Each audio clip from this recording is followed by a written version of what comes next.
Welcome to the Heavy Spoilers Show. I'm your host Paul, and this video I thought I'd discuss the Mandalorian Season 2 plot leaks, how they came about, how leaking works in general, and the pros and cons behind it. So yes, we're leaking how we leak leaks. It's a topic that I've always kind of wanted to see on YouTube, but never actually seen anyone talking about.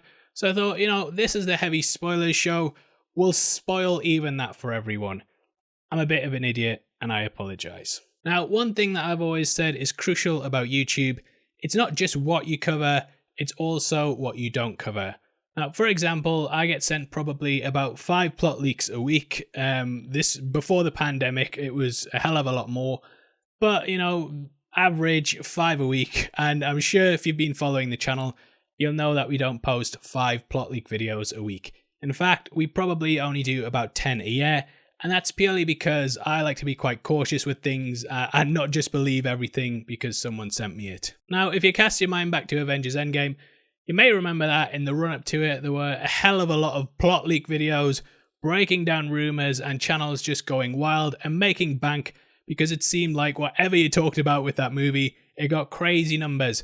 What do you mean Hugh Jackman's coming back as Wolverine? Ugh! It was all stuff like that, and naturally, people got clickbaited into it, and channels quickly built a hell of a lot of followers. But when the movie got released, you kind of thought, you know what, these guys were talking crap. And those channels almost died overnight and have never really recovered. Personally, I call it this whole boy who cried wolf syndrome. That's kind of the name that I've given to it. I actually came up with a story about a boy who cried wolf, and I'll tell you about that another time. But basically what it is if you tell people rumours or something's true and it turns out not to be, doesn't even matter if down the line you get something right, they're still going to have in the back of their head, well, this person said this, so they talk a lot of crap. So personally, I'm quite reserved on how I talk about plot leaks. I would rather get, 6 plot leak videos a year out and get all 6 of them right than do 50 a year and get 6 of them right because you're going to look like an idiot. So quite cautious, and that's why I don't tend to cover that many plot leaks. Now, why I chose to cover the Mandalorian Season 2 ones is purely because after Episode 3, I actually got sent a full breakdown of both Episode 4 and Episode 5. Didn't cover Episode 4, as I'm sure you can tell, because I was very cautious about it. But once it aired, I went back and read the email and was like, oh crap, this person, unless they're psychic, they've predicted all of the plot points. Looked at the plot points for Episode 5 and thought I can probably make a video out of that. There's some interesting things in it, like Ahsoka's return, the mention of Grand Admiral Thrawn, and of course Baby Yoda's name, who we now have to call Grogu, otherwise the internet will kill us. But I'm still calling him Baby Yoda, but just don't tell anyone. So I thought this guy clearly knows what he's talking about. I don't know for definite, but I made the video. Now, an important caveat that you have to remember when making plot leak videos is that you can't say that you know for definite that this is true. You may have seen my Halloween Kills breakdown in which I talked about how someone had been to a screening of the movie, they'd sent me a full list of things that happened, and I knew it to be true because they'd been there. Universal blocked the video, put a copyright strike on my channel, and that's why you have to be very careful with how you word things. You cannot say, I know this to be true. You can only say, I think this might happen, which was the case with the Mandalorian episode, as I hadn't seen it yet. Didn't know this source other than the fact that they'd sent me Episode 4, but, they could still be quite unreliable and just pulling my leg, as those other 4 people that week had been. And my wife actually warned me beforehand, Paul, you could get in a lot of trouble for this. And you always have to be cautious when approaching these things because it can really destroy your relationship with a company. And if you get it wrong, you look like a complete idiot, which we'll get into in just a bit. Anyway, posted the video out, put a disclaimer at the start of the video because I didn't want the same situation that had happened with Universal where they just striked it. I said, look, if you're from Disney and you want to discuss these, please just message me. I'm happy to private the video if it's going to cause any issues. That night, someone actually reached out from Disney to me. They sent an email about midnight, and I wake up at 6:30 a.m. and get to work. And I think they were in California, so I had basically this whole day of 6:30 a.m. all the way up till I think it was 5 p.m. when they started work. Paranoid that my channel was going to get shut down, that I was going to get into a lot of trouble. I spoke to them. It was about a 20-minute conversation. I'm not going to go into the ins and outs of everything just because it was a private conversation, but you know what? They were, I have to say, absolutely lovely people. Really, all day I was worried thinking, oh my God, I've spoiled this thing. They're going to hate me, blah, blah, blah. Didn't come across like that at all. They were really, really nice. And I'll talk bits about the conversation so you can kind of understand what the interaction was. But they basically were saying, look, there's a reason that Pedro Pascal doesn't go on Graham Norton and things is because we're very protective of this season. We don't want people spoiling it. We don't want actors and interviews potentially slipping up and letting things go, such as Giancarlo Esposito, who's just announced that Moff Gideon's going to be in season 3. So they were very protective over this. And they were more interested in sort of who had sent me it, what the breach was, how I came about this knowledge, and more kind of the ins and outs of who'd sent me this. Now, I didn't give them any names, but I did kind of tell them where it had come from and, you know, what leaks I'd put together to make things in this video, if it was true. So basically, whenever I'm doing a plot leak video, I like to cross-reference things and don't take everything completely verbatim. So for that video, there were certain things that I got wrong, such as the runtime of the episode, which I said was 58 minutes. And there was another source who had leaked that Grogu was actually Baby Yoda's name. And I'm still calling him Baby Yoda. Now, if you cast your mind back to Game of Thrones, you may remember that episode in which the Hand of the King, Tywin, or was it Tyrion? Can't remember, that show was so long ago. Anyway, he basically told 5 different stories to 5 different people, and one of them got back to the Queen, and he knew who it was because he told the one story to the one person, so he could track that down. I kind of worry that my sources are going to have a similar situation where they've been told something by a cast member or a member of the production team, and they're the only one who knows it. So if I post a video, it's going to be obvious that it's them. So I kind of try and add this information into it. Now, I told Disney, I said, look, this came from this place. This is a thread. It was basically a Reddit thread that had Grogu's name on it. This is the tweet where I found out that it was 58 minutes, and the rest was made up from an email. I even offered to private the video, and I thought Disney were going to take me up on that straight away. They actually didn't, and they were really, really good about it. They said, look, we think the video is fine. We've watched it. They actually said you come out with some really great theories in it. It's just more the bits of information that have caused caution for us. So they didn't really want anything taken down, and we were talking about this on the phone, and the Star Wars community, you know, you guys love to speculate. No matter what gets leaked, you're going to be there day one, and I think you can tell from the viewership of the latest episode that my plot leaks didn't really put a dent in anyone, you know, going to the show. They just thought, oh, right, these leaks were right, but you know what, it doesn't... You know what, no matter what, how good I describe a plot leak, it never makes up for the real thing. And I'm sure even if you knew that Ahsoka was going to be in the episode, watching it in live action, you were like, oh my God, I can't believe it. And that is exactly what approach Disney took to it. And they were really kind about it. I actually had a better experience with them than I did have with some other people, which we'll talk about in just a bit. But on the whole, they were very kind of forgiving. And they talked about the production stuff. And it, you know what, it made me feel a bit guilty, because when I do plot leaks, you know, I'm doing it for the fans. I'm not really thinking about the people behind the scenes. But it's clear that, you know, these guys, Disney is a massive corporation, right? Billion-dollar corporation. But the people who are creating the content, people like Jon Favreau, the actors, the other directors, the writers, they're really, really passionate about what they do, and the enthusiasm that they bring really comes across on screen. So when I'm spoiling stuff, you know, it's not a good feeling when you actually start to comprehend that these guys have put years of work into this stuff, and I've just came along with a microphone in my bedroom and went, well, blah, blah, blah, this is what happens, which kind of sucks. Now, that takes me into the pros and cons section, and the pros are very, very short. If you get the plot leak right, then people are like, right, well, you got this plot leak right. But you'll realize over time that people's memories are very, very short. And I leaked movies months and months ago, got them all right. And then when it came to this, it was like people's brains had reset and they were like, well, I don't believe this. You talk a lot of crap. This isn't happening. So that's kind of the cons that we'll get into. Now, the first con is that you could get a copyright strike like Universal sent to me, where they just block the video. The other con is it's a pretty crappy feeling knowing that you've spoilt this $1 million production just for the sake of a couple of YouTube views, and you kind of annoyed.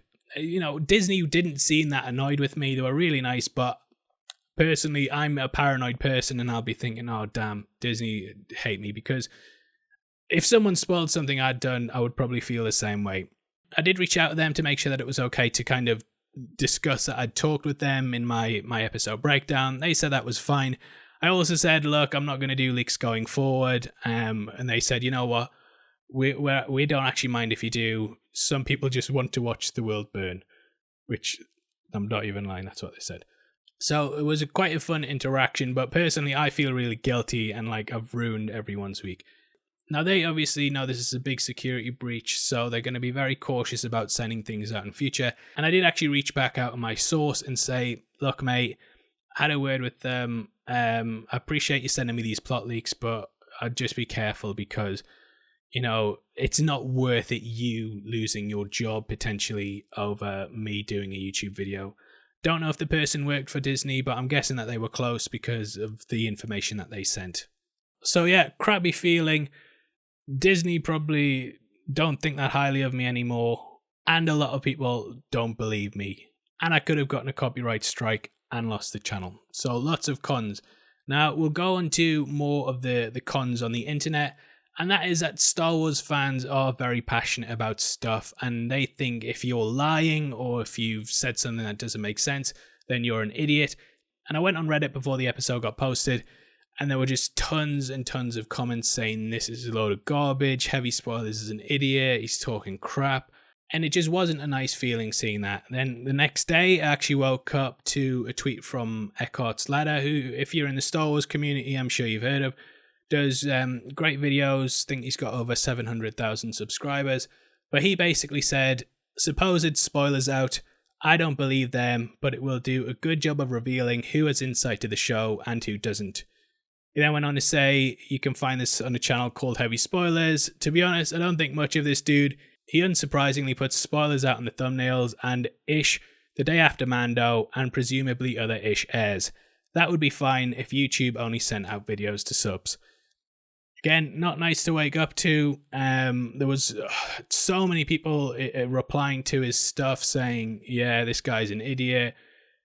I can't believe he spoils stuff, which I don't think is massively always true. When it comes to things like The Mandalorian, I might put something that alludes to a spoiler in the thumbnail, but it'll never be flat out exactly what it is.